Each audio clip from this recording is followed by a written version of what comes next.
It's been over 20 years since my mum rented a DVD of the Jack Black movie School of Rock, and I later asked my parents for my first electric guitar for Christmas that year. And in that time, in those 20 years, I've had countless ups and downs on my own guitar journey. I've been stuck in ruts for years. I went through 4 years of music school. I've burned out completely on the instrument at different points, and I've also fallen back in love with guitar more times than I can count, and I even moved country to do so once upon a time. But every frustrating phase I went through has taught me something. Every plateau, every bad habit, every moment where I felt completely lost on the instrument helped shape the philosophy that I teach my students today. So in this video, I want to give you the biggest lessons I've learned about getting better at guitar. Not in some like perfect order, not as like magic hacks. These are just the things that genuinely moved the needle for me in a big way. So number one is you have to accept that there are no shortcuts on this journey, right? This is one of the most important things I ever learned. There's no escaping the reps. There are ways to make progress faster. There are high leverage things that create massive breakthroughs in a shorter space of time than you might expect. But regardless, you still have to sit down and do the work. I've experienced massive breakthroughs where it felt like I literally made more progress in 3 months than I had in 5 years. But those breakthroughs did not come without any sort of challenge, right? A lot of guitar players, especially hobbyists, I think this is normal for hobbyists because, you just want guitar to be something that's fun. I think a lot of guitarists get frustrated when something feels challenging, right? But feeling challenged is usually a sign that what you're learning is worth learning, right? One of my favorite quotes is that growth happens at the edge of your comfort zone, right? So if all you are doing right now is learning licks or songs that are easy to learn that you know you're going to be able to play, and you're wondering why you're basically the same player you were last year, then you're probably just avoiding the discomfort of change, right? And if you continue to avoid that discomfort, then a year from today, you'll still be the same player who's sat watching this video right now. And you're probably thinking, well, okay, but can you tell me what to learn that will challenge me in a way that leads to a big breakthrough? Of course, and that is what the rest of this video is all about. So tip number two, swallow the theory pill. So many guitarists get angry when I mention anything music theory related. They'll say things like, oh, Hendrix or Stevie Ray didn't know all this theory mumbo jumbo. They just played with feel or by ear or whatever it is.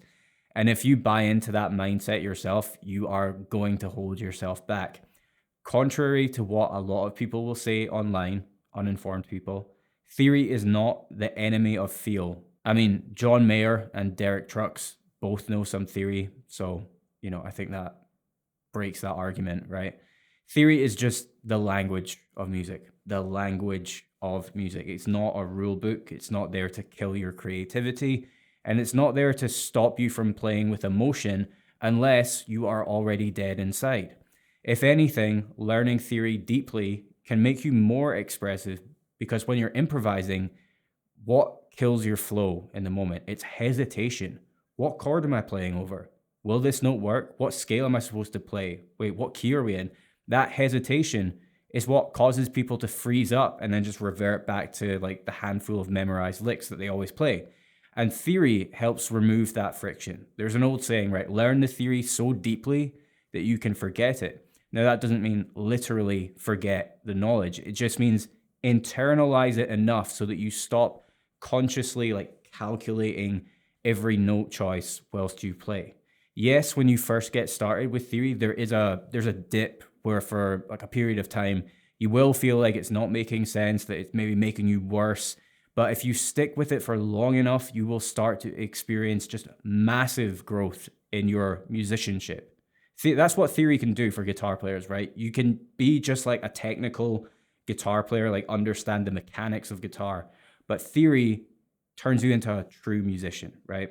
Now, that's not to say that there are no true musicians out there that don't know theory. I just am making the argument that it's a quicker path to achieving that outcome. But theory likely won't make any sense to you as a guitar player if you haven't first memorized the notes of the fretboard. Now, I had been playing for 7 years before I failed my first guitar exam at music school, and I failed it for one simple reason. I did not know the notes of the fretboard on all 6 strings. Now, this was an embarrassing moment for me because up until that moment, I thought I was a pretty good player. But in an instant, my teacher pulled back the curtain and exposed how little I actually knew about guitar playing. But that did become the most significant turning point in my guitar journey because I had had this like nagging feeling for years that the reason I was still stuck in my intermediate phase was because there was some hidden bottleneck. I couldn't figure out what that bottleneck was, right? But as it turned out, it was something as painfully obvious and simple as not knowing the notes of the fretboard on all 6 strings. And this broken foundation explained almost every struggle that I had on guitar back then. Not knowing how to play in different keys, getting lost anytime I moved away from my go-to scale patterns, not understanding theory, and I guess feeling trapped inside pentatonic patterns. And so for a few months, I put in the work and I practiced some exercises using a tool called the circle of fourths to fix this broken foundation. And I cannot express how many doors this opened for my playing to grow after, right? Here's a quick example of what one of these exercises sound like. B, E, A, D, G, C, F, B flat, E flat, A flat, B flat, G flat. Doesn't look or sound impressive, but that was hands down the biggest growth phase I ever had as a player when I was practicing exercises like the one I just showed you. It was boring, it was tedious. I felt like giving up at times because there was just this phase where I just felt like I wasn't making any progress with these exercises. But the same thing happened when I learned theory. I had that dip where it wasn't making sense. I stuck with it for long enough, and then the curve started to go like this. And once I had my fretboard visualization dialed in after practicing those exercises, honestly, learning just about everything else on guitar was 10 times easier. I cannot stress enough just how important it is that you do this yourself. If you've done these exercises, then you already know the difference it makes, and leave a comment to let other people know how powerful this is. Because once you know the fretboard like the back of your hand, you can actually make sense of theory and start using it to level up your playing, right? And once I finally knew the fretboard, one cool thing that happened was I stopped seeing scales as just visual patterns to like copy and paste to different parts of the fretboard. And I started understanding them on a deeper level that allowed me to actually be musically and creatively expressive with them. And that led me to one of the biggest breakthroughs I have ever had as a lead guitarist, triads. Now, when it comes to my lead guitar progress, learning triads was one of the biggest game changers. If you don't know what they are, they're basically little 3-note chord shapes that exist inside 7-note scales like the major scale. So let's say you are tasked with soloing over a song in D major, and all you know is a couple of like D major or major pentatonic patterns. If that's all you know, then your solo is probably going to sound something like this.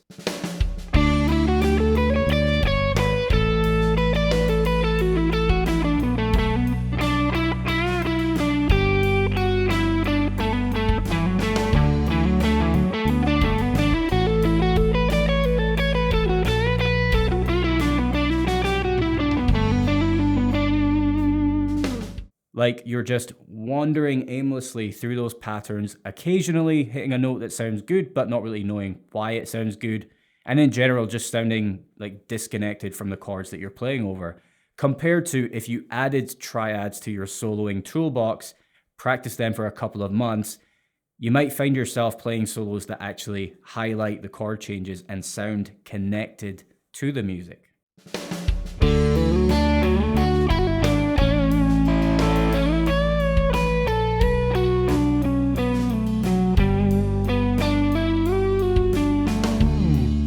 Now, if you're sitting there wondering how I just did that, I've actually got a free 45-minute long melodic soloing masterclass that walks you through the exact process step by step. This is for the type of intermediate player who is tired of learning scale patterns but not understanding how to make music with them. You can grab it right now by just clicking the top link in the description box beneath the video player. But for now, let me just show you the triad shapes that I was seeing on the fretboard there so that you can see how they connect and allow me to flow across the fretboard musically and highlight those chord changes with ease. So that track is in the key of D major. And there's 4 chords in that progression, right? We've got D major, A major, B minor, and G major. Now for each of those chords, I'm not just thinking about scales. Yes, I'm seeing the D major scale, but I'm also visualizing triad shapes that naturally exist inside the notes of the D major scale. So these are the shapes for the D major chord. These are the shapes for the A major chord. And this is the shape for the B minor. And this is the shape for the G major. And the example I just played through is part of a solo that you'll learn in the free masterclass, but just listen to it right now without any backing track. And notice how you can basically hear the chord changes happening in real time through my note choices alone, without any bass, without anything informing you what the chords actually are, right?